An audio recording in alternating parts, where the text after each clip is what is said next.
Gold prices have been on a tear in the last week. Where are prices headed from here? Joining me today is Dan Oliver, founder of Myrmikan Capital, joining us all the way from the Minds of Money Online Connect. Dan, welcome to the show. Well, thanks for having me. This week, stocks are up, gold's up. What's going on? How do you feel about the markets? What's your sentiment? My sentiment is if the Fed keeps printing, prices go up. I mean, that's what they do. That's their mandate, is to keep inflation at 2%.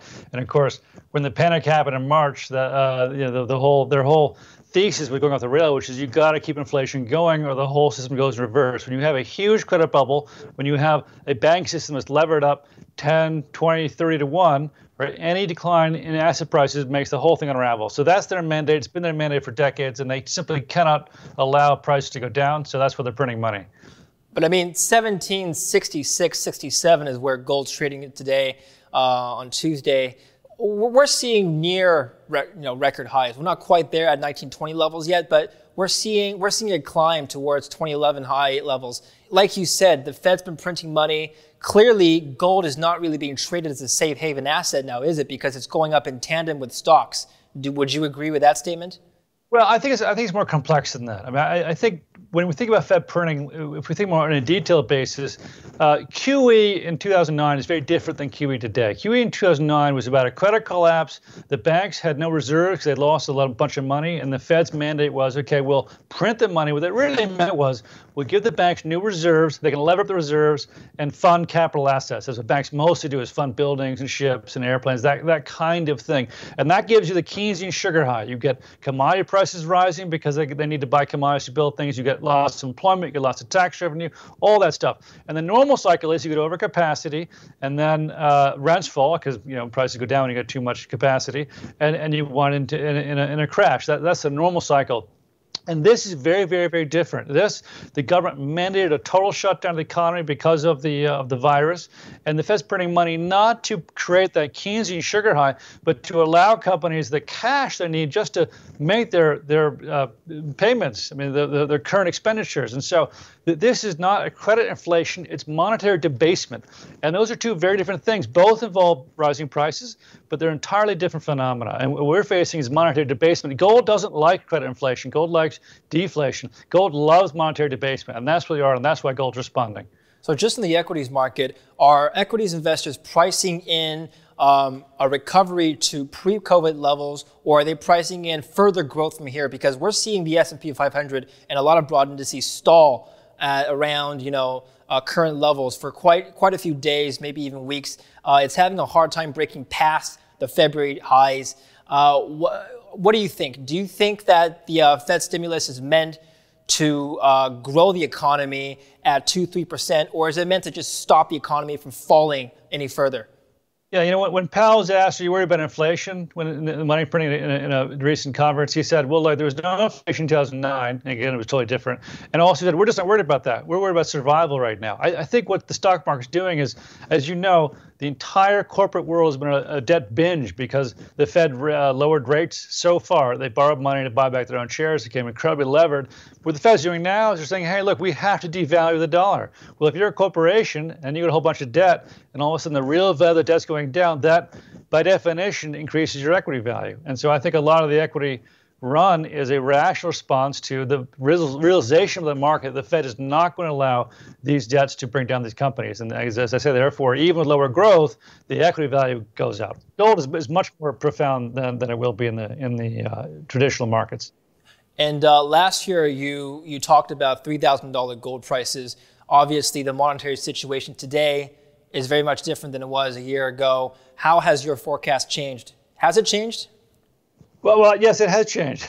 I'm at 10,000 now, and the reason is, this is the numbers that I've had. I mean, the way I look at the gold is not gold in terms of dollars. Gold has been money for 4,000 years because it's the most stable element. And so I think what's the dollar? And the definition of a dollar today is a unit of liability of the Federal Reserve.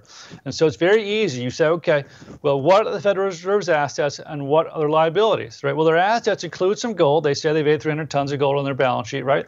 And the other assets are treasury bonds yielding almost nothing from an totally insolvent Congress, right? And what's the liability? The dollar, that's what liability is. And so my point is that when you project a crash in the value of the other assets of the Fed, i.e.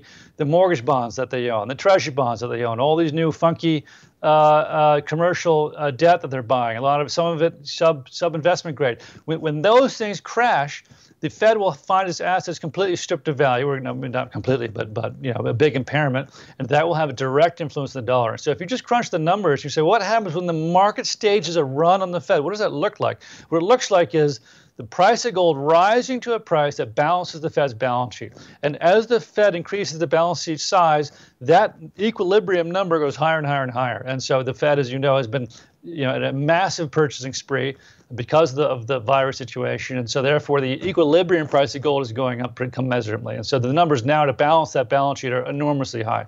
And as you also know, they had this idea, they can unwind this stuff. Well, that idea was exploded in 2018-19 when they tried to reduce the balance sheet and discovered they got a tiny bit into it and the whole economy started melting down. Don't forget that the financial situation was weakening way back in September, long before the virus presented itself. So this is not a virus story. This is a credit bubble story, and the virus just made it that much worse. Okay, you've talked about the idea of excess capacity coming out of quantitative easing. Can you talk to us about how that would impact prices today and potentially how inflation could be impacted by excess capacity?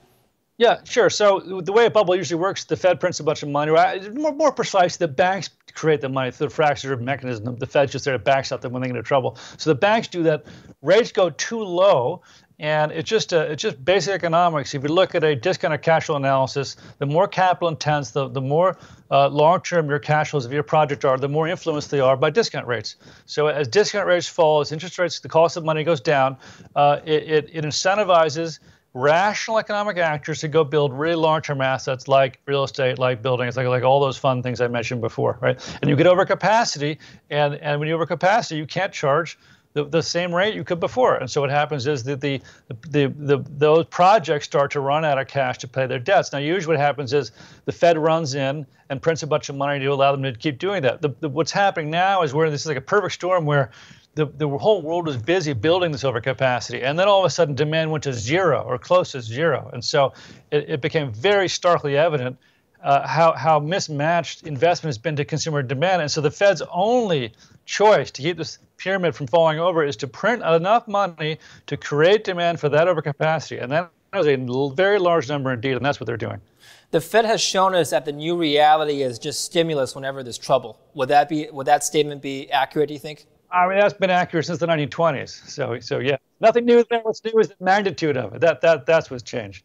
If the Fed can just declare that additional money printed actually does have value, what's stopping them from indirectly declaring then that competing assets like gold shouldn't have value?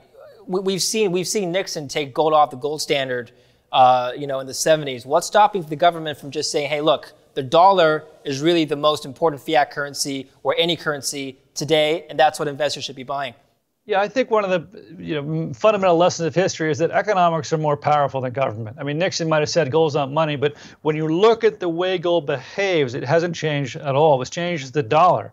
If you look at the gold commodity ratio, for example, and you over a couple hundred years, you can't see where 1971 is because some president says gold's not money. That doesn't mean the market stopped making it money. Gold is still money because it's the least volatile element. You can see that if you look at oil price in terms of dollars since 71, the annual standard deviation is 64%. You look in terms of gold, it's 40%. So the market still prices gold as money, and so it doesn't matter what the Fed says. Now, again, right now, the Fed has power because the dollar is a global reserve currency, because there's $90 trillion of dollar-denominated debt. People need dollars to pay their debts, and that creates a lot of demand for dollars. That's true.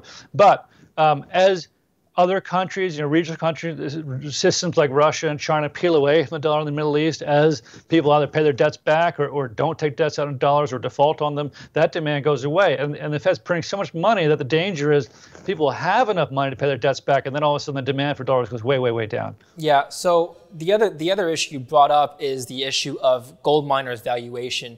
And you talked about offline how gold prices don't really need to go higher for miners to do well. What's holding them back, Dan?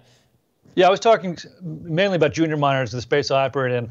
When gold runs, what happens is fast money investment funds just buy the GDX. It's easy to do. You know it's going to go up, they go up. So all the big companies get the big capital first. It's the smaller companies that are more levered to gold. And they haven't really run as fast. And why not? Because it takes a lot more work to find out who they are, where they are, to get comfortable with the projects, meet some management, all those things.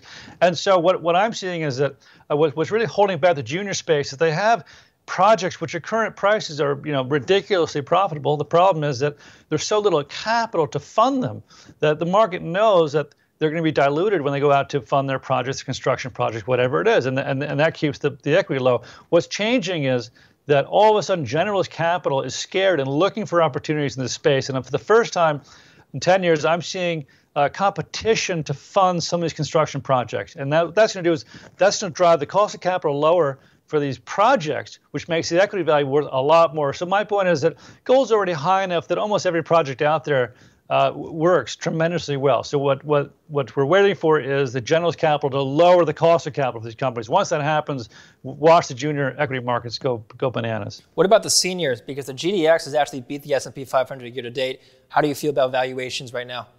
Yeah, no, the seniors are great. I mean, of course, like their input costs are going down and their output costs are going. You have revenues going up. I mean, of course, they're a great business to be in, obviously. And when you're running huge amounts of capital, you can't mess around the junior space. You can just get big guys. But in the gold space, it's so small. There are very few big companies, and so they get bid up right away, really quickly. They always get the money first. It always happens.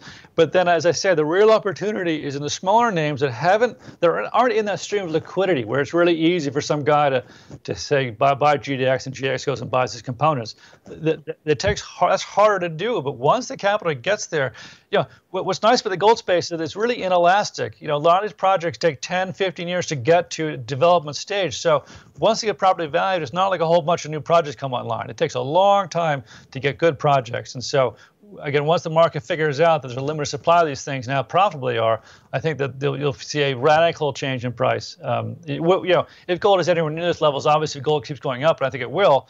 That'll make it better. But that's the real transformation we're waiting for is generalist capital to come into the junior space. Okay. Last question for you, Dan. How do you feel about investments overall post-COVID?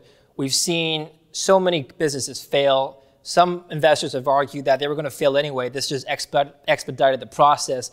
A lot of tech companies have done very well, and some fund managers have shifted allocation that way. What's your personal sentiment? How has your thesis changed? Yeah, my personal sentiment is that if you're a really big company, you can get free money from the Fed right now, right? And so you're not going under. And if you're a little company, good luck to you. I mean, there are programs you got to apply. It's difficult. You get denied. You don't fill the box in right. Whatever it might be, they're running out of money. So one of the effects of this is going to be is that economic power is going to concentrate even more. I mean, the banking system concentrates economic power anyway. If you look at any industry the last 30 years, there's been massive amounts of concentration. But this will just accelerate that process. And as economies concentrate, the consumer really gets hurt because you wind up with monopolies. When you wind up with oligopolies, you get less consumer choice, you get higher prices, and the work gets worse. There's less competition for workers. It's just a disaster. And so I think that the effect of this is going to be a much worse economy going forward with less opportunity for people, but also the only thing that keeps this thing going is accelerating money printing, and that's going to help the gold space, and it's going to help the junior space most of all. Could this happen when investors wake up one day and the Fed just declares that they're going to stop printing money?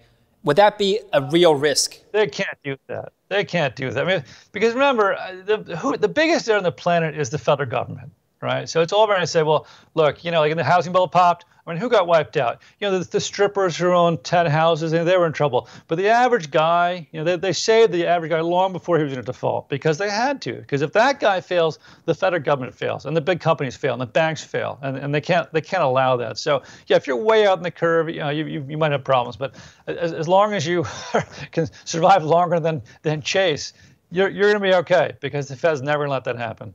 Fair enough. All right. Fantastic thoughts from you, Dan. Thank you very much for joining me today. Thanks for having me. And thank you for watching. We'll have much more for you from the Minds of Money Online Connect conference. Stay tuned.